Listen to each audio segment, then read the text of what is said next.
It is generator, AC generator, alternating current generator. Alternating current generator, ये alternating current क्या होता है, direct current क्या होता है, शॉर्ट में मैं यहाँ समझा दूँ। If you take a battery and connect it to a resistance with the help of a ammeter, we observe that value of current remains constant। ठीक है, और आपको इस तरीके से करंट फ्लो होते हुए दिखता है। ये I करंट है, यहाँ टाइम के साथ में continuously current remain constant, it doesn't change, it doesn't very.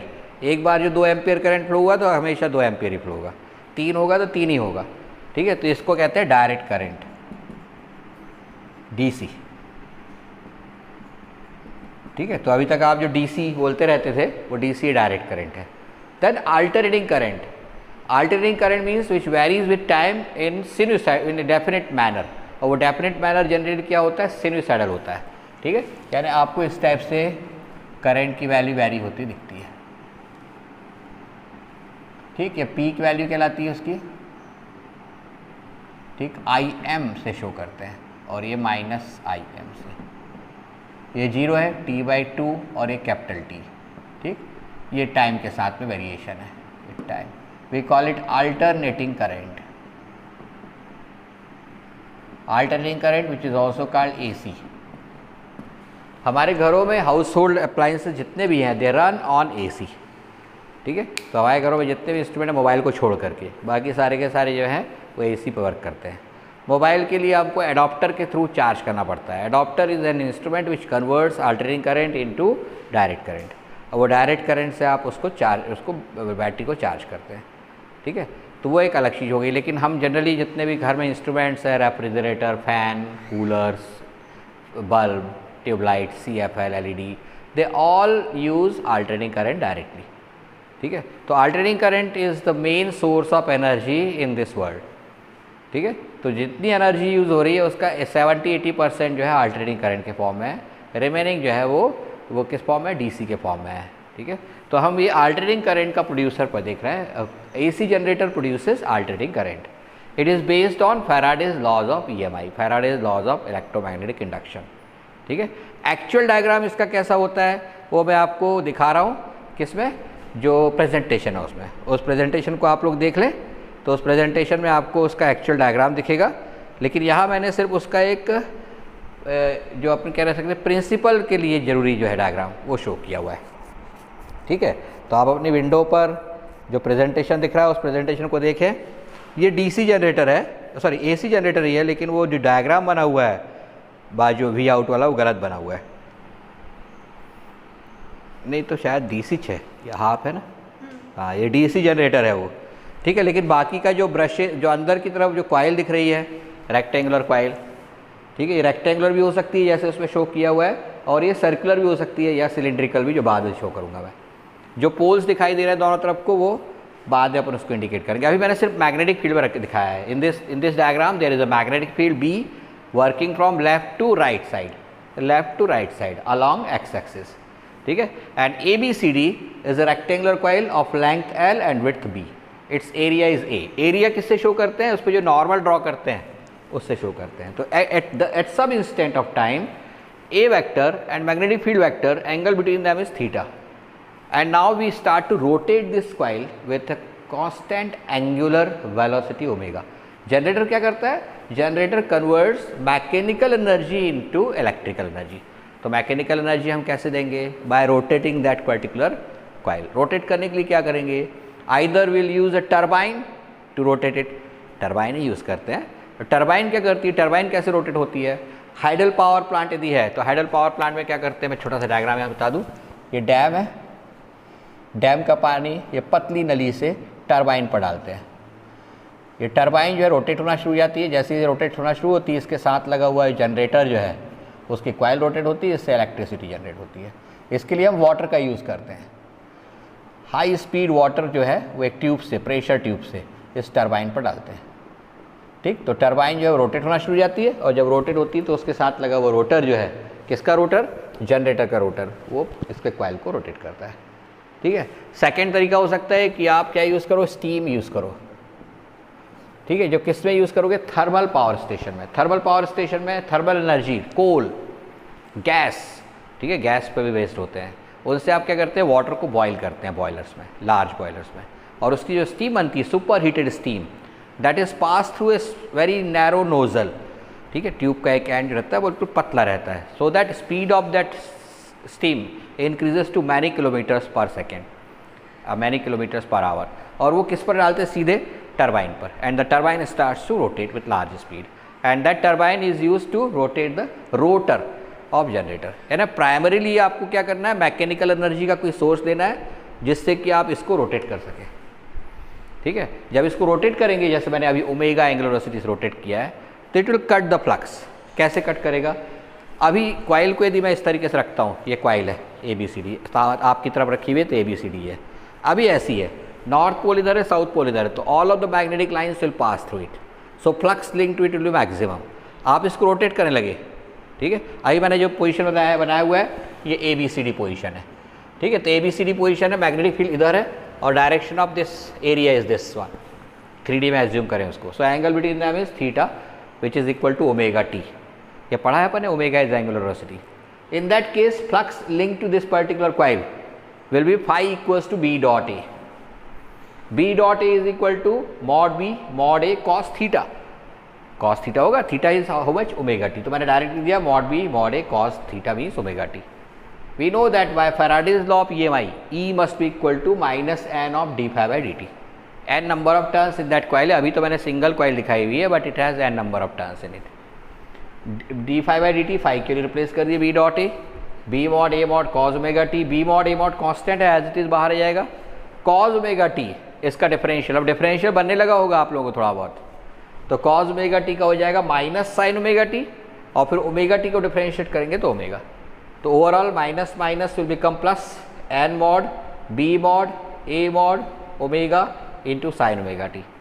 This is value of induced EMF, but now this induced EMF is varying with time. T की वैल्यू चेंज करते जाओगे तो E की वैल्यू चेंज होती जाएगी, वो मैं अगले डायग्राम में बनाऊंगा, ठीक है। ये वैल्यू NBA ओमेगा जो है, it is maximum possible value of EMF when sine of omega t is +1, then E equals to E maximum, और E मैक्सिमम या EM की वैल्यू कितनी हो जाएगी, n B mod A mod into omega, ये replace कर देंगे 2 में, रिप्लेस इन 2, तो आपको इंड्यूस्ड EMF के लिए फॉर्मूला मिल जाएगा, E is equal to EM sine omega t। ये जो फॉर्मूला है ये AC जनरेटर के लिए फॉर्मूला है, ठीक है। यदि अपने को करंट निकालना होगा I, तो I is equal to E by R कर देंगे, where R is resistance of the coil, इसको रिप्लेस कर देंगे EM sine omega t upon R, EM upon R is maximum possible value of current IM, तो ये मिल जाएगा, ये IM को यहाँ शो हुआ है।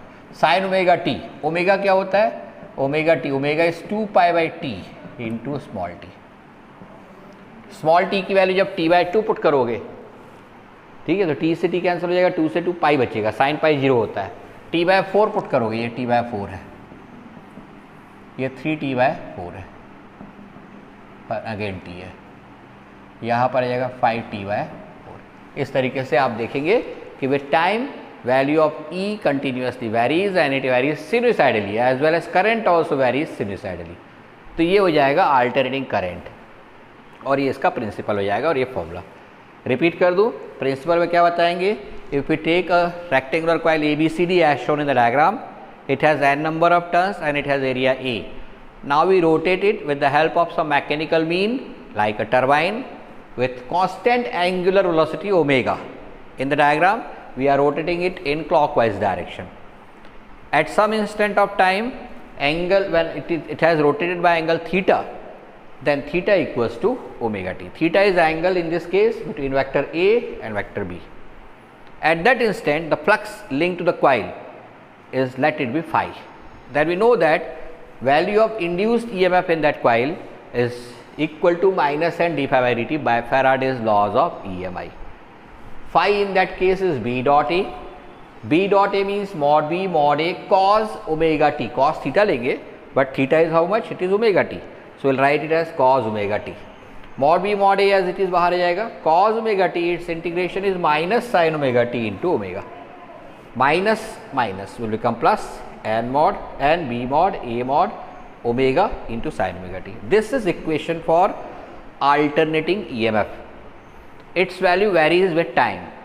Maximum possible value of this induced EMF is called peak value of EMF और EM, इसको EM या EP या EO से शो किया हुआ है। यहाँ मैंने EM से शो किया कब, when sin omega t is +1 then E equals to EM and its value will be n b mod a mod into omega. इसको रिप्लेस कर देंगे इक्वेशन 2 में, तो इक्वेशन 2 में रिप्लेस करने पर आपको इक्वेशन मिल जाएगा E is equal to EM sin omega t. Resistance R है तो E बाय R कर देंगे तो it will be induce current I. ठीक है, तो इतना अपने को इसका इक्वेशन मिल गया. This is principle of AC generator.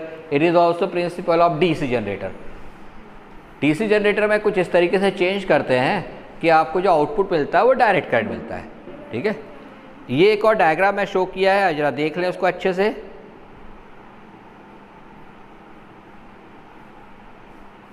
हाँ, ये डायग्राम आपको दिख गया होगा. ठीक है, इस डायग्राम में किस तरीके से, एक मिनट, हाँ, किस तरीके से कॉइल रोटेट हो रही है वो शो किया हुआ है. 1 2 3 4 5 4 अलग अलग कंडीशन में उस कॉइल को शो किया हुआ है. इनिशियली जब फ्लक्स मैक्सिमम क्रॉस होता है तो उसमें थीटा इक्वल्स टू 90 ऐसा होता है. ये है थीटा इक्वल्स टू 0, सॉरी, ये ए की डायरेक्शन है और ये बी की डायरेक्शन है, तो थीटा इक्वल्स टू 0 होगा. तो साइन ओमेगा टी की वैल्यू कितनी जाएगी, साइन 0 मीन्स 0, तब ई 0 है. फिर उसके बाद जब घूम करके ऐसा है अभी, ठीक, इधर से मैग्नेटिक फ्लक्स कट हो रहा है, रोटेट होकर जब ऐसा हो जाएगा 90 डिग्री से रोटेट हो जाएगा, तो flux link to it will be 0 but omega t will be 90. और जब ओमेगा टी 90 होगा तो E is equal to EM हो जाएगा. वो नीचे आप देखोगे तो उसके साथ कर्व भी शो किया हुआ है जस्ट नीचे, जस्ट बिलो इट. ठीक है, इसका आप शॉट ले सकते हो, स्क्रीन शॉट, लेकिन इसको मैं आपको क्लासरूम में भी दे दूंगा. ठीक है, ये डायग्राम बहुत से बच्चे एग्ज़ाम में बना लेते हैं, ऐसा कोई टफ नहीं है.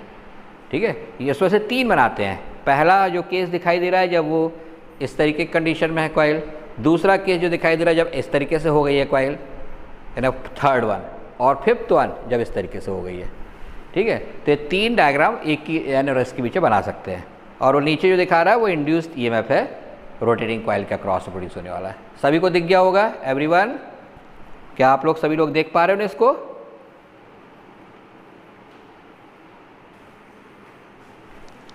ठीक है, तो ये हो गया पूरा डिस्क्रिप्शन किसके लिए, AC जनरेटर के लिए.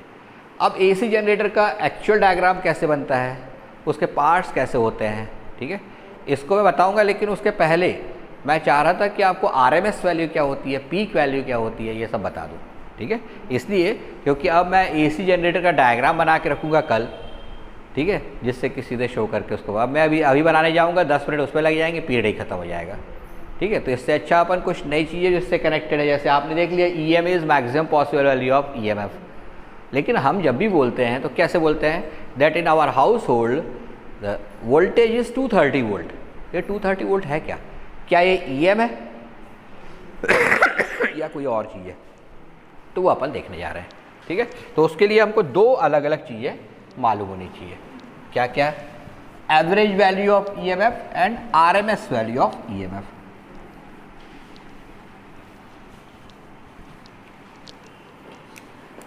Average value of EMF. ठीक है, किसके लिए निकाल रहे हैं, AC के लिए. आपने डायग्राम देखा ये 2 पाई ले सकते हैं, ये पाई यदि एंगल वाइज ले रहे हैं तो ये EM हो गया और ये -EM. यदि हम पूरी साइकिल के लिए, कंप्लीट साइकिल के लिए एवरेज वैल्यू निकालेंगे तो जितना एरिया पॉजिटिव साइड में है, ठीक है, उतना ही एरिया आपको कहाँ दिखाई दे रहा है, यहाँ नेगेटिव साइड में भी. और इसलिए average value for complete cycle 0 हो जाएगी. एवरेज वैल्यू ऑफ EMF या AC for complete cycle is 0. क्यों, क्योंकि हम एवरेज वैल्यू कैसे निकालते हैं, n नंबर ऑफ रीडिंग्स लेते हैं, A1 + A2 + A3 + A5 EM and upon n कर देते हैं. उनमें से आधी वैल्यू पॉजिटिव है और आधी वैल्यू नेगेटिव है, तो उनका सम तो 0 हो जाएगा. And that's why average value for 1 complete cycle is 0.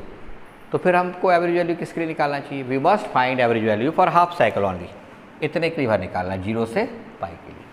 आपको बता दूं इंटीग्रेशन मेथड होती है, किसी भी फंक्शन की एवरेज वैल्यू निकालना है x1 to x2 इस रीजन में, तो इसके लिए फॉर्मूला ये होता है, this is average value of fx।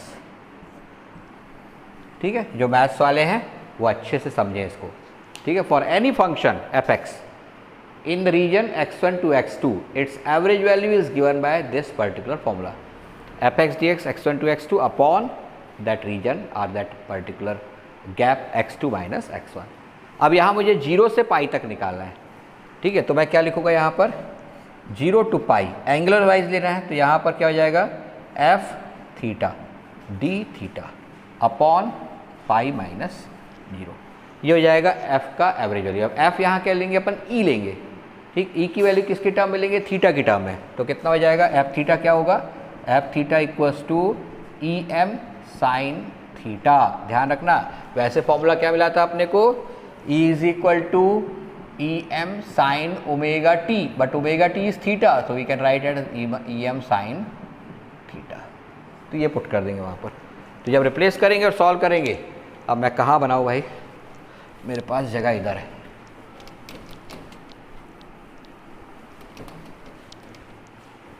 तो क्या बताएंगे उस कंडीशन में, 0 to pi E M sine theta D theta upon pi minus 0, this is E average in half cycle. ठीक है, ई एम कॉन्स्टेंट है, बाहर निकल जाएगा। साइन थीटा का इंटीग्रेशन कितना होता है, माइनस कॉस थीटा, पता है ना हर्षित, अर्णव, आप लोगों को सबको पता होगा। इसको सिंप्लीफाई करेंगे, ई एम माइनस कॉस, अब यहाँ पाई पुट करेंगे, माइनस माइनस कॉस 0 और अपॉन में जाएगा pi. Cos pi is minus 1, so it will become E m into minus minus 1 minus minus 1 upon pi. ये माइनस कॉस पाई की value minus 1 होती है, ध्यान रखना, कॉस 0 की वैल्यू 1 होती है, तो overall plus 1 and plus 1 2 upon pi times of E M, this will be average value for half cycle. ठीक है, और जबकि फुल साइकिल की कितनी निकाला मैंने, 0। फिर से रिपीट कर दूँ, for any function F X average value is use obtain in a interval x1 to x2 using this formula. Value of F X average is equal to integration F X D X from x1 to x2 upon x2 minus x1। यहाँ पर आप half cycle के लिए निकाल रहे हैं, तो half cycle के लिए कितना हो जाएगा, 0 to पाई, 0 to पाई। इसकी value E M sine theta है, तो सीधे function of X function of theta की वैल्यू कितनी पुट कर देंगे, ई एम साइन थीटा, वो मैंने रख दी। ठीक है, और अपॉन में रीजन क्या हो जाएगा, pi minus 0। E M constant as it is बाहर आ जाएगा, sine theta its integration is minus cos theta, pi to 0। अब पाई पुट करेंगे पहले ऊपर लिमिट, फिर माइनस साइन लगाएंगे नीचे limit. Cos pi is minus 1 and cos 0 is 1, तो सिंप्लीफाई करेंगे तो we get plus 1 means 2 by pi up into E M. This is average value for E M F. Current के लिए भी यही एवरेज वैल्यू होगी, तो आई एवरेज की वैल्यू भी सेम मिलेगी, I average is also equal to 2 by pi times of I M. It is only for half cycle. ध्यान रखेंगे, जब भी एग्जाम में आएगा तो देख लेना हाफ साइकिल के लिए बोला है कि फुल साइकिल के लिए बोला है। यदि हाफ साइकिल के लिए बोला है तो 2 upon pi times of I M, यदि फुल साइकिल के लिए बोला है तो 0। ठीक है, ये ऑब्जेक्ट टाइप क्वेश्चंस में अक्सर आता है और अपन गड़बड़ करके आते हैं, क्योंकि इसको याद करके जाते हैं, देखते नहीं कि फुल साइकिल के लिए बोला है, तो फुल साइकिल के लिए बोला होगा तो 0 आएगा, ध्यान रखना है इसका। Okay, got it. तो ये हो गया average value. Now what is RMS value, क्योंकि हमारे लिए ज़्यादा इंपॉर्टेंट इसमें रूट मीन स्क्वायर वैल्यू है। एक्चुअली क्या होता है कि जब ये करंट फ्लो हो रहा है तो पूरी साइकिल के लिए एवरेज वैल्यू 0 दिख रही है आपको। ठीक है, तो यदि एक पूरी साइकिल में कोई मेजर कर रहा है और 0 उसको एवरेज करंट मिल रही है तो बोलेगा कुछ करंट ही नहीं फ्लो हुआ। ठीक है, बट ऐसा नहीं है, आपको पता वायर तो गर्म हो गया, it become very hot when current pass through it, तो that heating effect is the main cause of current flowing through the wire. यानी करंट फ्लो हुआ, उसका मेन इफेक्ट जो आपको दिखाई दिया वो क्या है, हीटिंग इफेक्ट। तो उसको मेजर करने के लिए IRMS मेजर करते हैं। ठीक है, IRMS root mean square value of current. तो मैं मिटा दूँ मैं ये, इसका भी एक शॉर्ट लेना है कि दिख जाएगा इनको एक साथ। एवरेज वैल्यू कैसे निकाली वो उधर निकाला हो मैंने पूरी। एवरेज वैल्यू निकालने का जो आर्टिकल है थोड़ा उनको टफ लगता है, ठीक है, पर इतना टफ भी नहीं है। और एक चीज़ बता दूं कि ये CBSE में पूछता है। ठीक है, MP बोर्ड में तो नहीं पूछता है, MP बोर्ड में सीधे फॉर्मूले ही आते हैं, 1 नंबर वाले जो शुरुआत के ऑब्जेक्टिव क्वेश्चन है ना उसमें आ जाते हैं कि correct value of I average इसी साल आया था IRMS का, ठीक है ना, तो वो आपको बनना चाहिए। लेकिन अभी CBSE वाले स्टूडेंट है तो उनको निकालते बनना चाहिए पूरा। RMS वैल्यू कैसे निकालते हैं? For any function fx its RMS means root mean square value, यानी सभी स्क्वायर्स का मीन निकालेंगे और उसका रूट निकालेंगे, उल्टा चलना है, ठीक है। जैसे x1 square plus x2 square plus x3 square dash xn square, this is upon n, this is mean of squares and its root, that will be XRMS, ये यूज़ करते हैं, ठीक। आप एक तरीके से बोल सकते हैं कि fx के स्क्वायर का अपन ने क्या किया हुआ है, fx के स्क्वायर का आपने एवरेज वैल्यू निकाली हुई है, ठीक है। fx का square dx x1 to x2 upon x2 minus x1, ये एवरेज निकल गया किसका, मीन निकल गया किसका, स्क्वायर्स का, और इसका क्या ले लेंगे, रूट, ये हो जाएगा XRMS या FXRMS। तो ये 2 फॉर्मूले हैं जो यूज़ होते हैं, ठीक है। इन दोनों फॉर्मूले को आप लोग अच्छे से याद रखेंगे।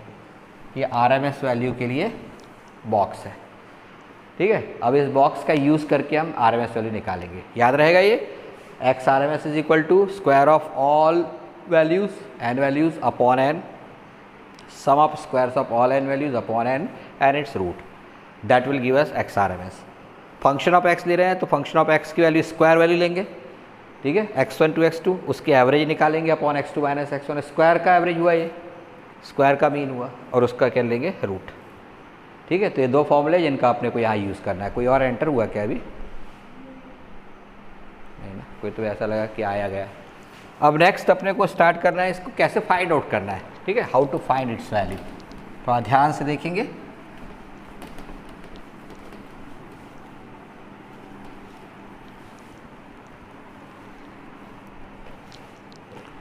अब आपके पास इसमें 0 से 2 pi EM sine theta its square D theta upon 2 pi minus 0 its root, ये हो जाएगी ERMS।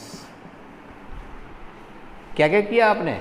आपने एक्चुअली लिया यहाँ ई स्क्वायर ई की वैल्यू कितनी रख दी, EM sine theta whole square D theta 2 pi minus 0, और उसका रूट ले लिया। 1 upon root 2 pi as it is बाहर आ जाएगा, और EM का स्क्वायर है रूट के बाहर, वो भी कितना आ जाएगा, EM, तो अंडर रूट ऑफ क्या बचेगा, 0 to 2 pi sine square theta D theta. बहुत से यहाँ जानते हैं साइन स्क्वायर थीटा को सीधा सॉल्व नहीं करते, cos 2 थीटा के फॉर्मेट में चेंज करते हैं, ठीक। और आपको पता होना चाहिए कि साइन 2 पाई माइनस थीटा, ठीक है, sine square is equal to sine square theta होता है। और इसलिए इसमें थोड़ा सा एक और रूल यूज़ होता है डेफिनेट इंटीग्रेशन का, ये 2 सामने जाएगा, 0 to pi sine square theta को 1 माइनस cos 2 थीटा अपॉन 2, इतना लिखेंगे, ठीक है। नहीं करना चाहते हो 2 को वही रहने देना चाहते हो, नो प्रॉब्लम, आखिरी में आंसर आ जाएगा। ये लिखना चाहिए sign square theta is 1 minus cos 2 theta upon 2, ये 2 ही बाहर आ जाएगा, तो रूट 2 और रूट 2 2 हो जाएगा, तो EM अपॉन रूट 2 पाई था ये, तो EM अपॉन 2 रूट पाई हो जाएगा। और क्या बचेगा, integration of 1 D theta 0 to 2 pi minus cos 2 theta D theta 0 to 2 पाई। इस तरीके से हमने अंदर ही अंदर ब्रेक कर लिया। ये स्टेप तक समझ में आ गया होगा सभी को। नेक्स्ट स्टेप में 1 का इंटीग्रेशन कर देंगे, ठीक। अब मैं इसको यहाँ कर रहा हूँ, तो कितना हो जाएगा, EM upon 2 root pi root of 1 का इंटीग्रेशन थीटा हो जाएगा 0 to 2 pi minus cos 2 theta का हो जाएगा sine 2 theta upon 2 0 to 2 pi. थोड़ा ध्यान से, integration of cos 2 theta is sine cos AX is sine AX upon A, तो यहाँ cos 2 थीटा अपॉन 2 हो जाएगा। अब वैल्यू रिप्लेस करेंगे इसमें, EM upon 2 root pi under root of, value replace करेंगे इसमें, क्या हो गया, पहले ऊपर रखेंगे 2 pi minus 0 minus sine 4 pi upon 2 minus sine 0 upon 2, okay. यहाँ पर 2 पाई माइनस 0 पुट करेंगे, जैन 2 थीटा में 2 पाई पुट करेंगे, 4 पाई हो जाएगा, और फिर 0 पुट करेंगे, now sine 4 pi is 0 and sine 0 is also 0, तो वो दोनों 0 हो जाएंगे। तो क्या बचेगा, EM upon 2 root pi under root of 2 pi only बचेगा, क्योंकि दोनों 0 हो जाने वाले हैं। अब इसमें ये पाई से ये वाला पाई कैंसिल हो जाएगा, और एक रूट 2 से रूट 2 भी। तो final equation will be EM by root 2। This will be value of ERMS। ठीक है, तो ये पूरा इसका सॉल्यूशन है, एक बार अच्छे से देख लें आप लोग ध्यान से। ठीक है, ये अक्सर पूछता है। ठीक, हालांकि आप लोगों को ये अभी इसका शॉर्ट मिल जाएगा।